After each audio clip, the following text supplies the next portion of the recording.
you want some salt, you probably don't even think about where you're going to get it. Your dad or your mom just go to the cabinet and they pull out some salt, pound and a half of salt from the store.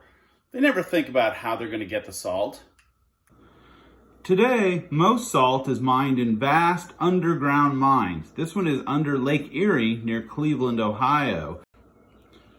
But for our ancestors, Saakaciweeta salt came from a place that in some ways was very different and in some ways was the same. This is the Great Salt Spring in what is today southern Illinois, one of the most important places for salt making for Myaamia people. So how exactly do we get the salt out of the water? Here we have some salt water. It's about as salty as from the Great Salt Springs, and you can taste it, and yeah, it's salty, all right. Kind of makes you make a funny face. It's about half as salty as seawater if you've ever been to the ocean and gotten some water in your mouth.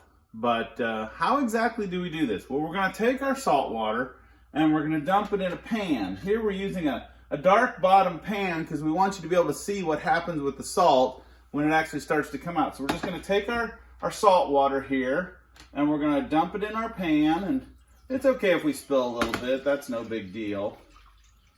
Put it all in the pan.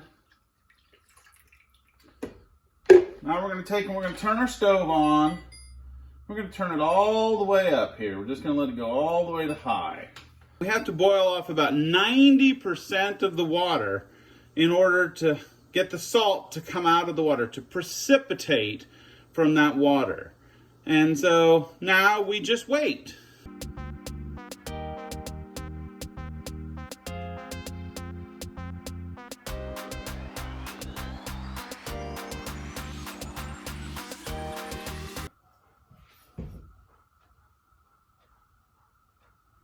You can start to see along the edges here, we have salt building up on the edges of the pan. And that's where the water is becoming saturated. That's a fancy word for saying there's more salt in the water than the water can hold, and so it becomes a solid. If we keep boiling it at this point, we run the risk of burning the salt. And so we're going to take this slightly wet salt. Now it's still a little bit wet. And so now that we have the salt out of the pan, we can pick this up and we can just squeeze it. We're just going to squeeze the water out of that salt. And you can see the water that's still coming out of that salt. And so from all of our work of a half a gallon of water from something like the Great Salt Spring, we end up with a little ball of salt about that big. So the next time you go and you grab the big salt container from the store and you think, oh, well, it's easy to get salt, I want you to just think about how much work our ancestors had to put in to making salt with Saakaciweeta, and how important it was to our culture. And so next time you just grab a little bit needed, I just want you to think about this. Saakaciweeta.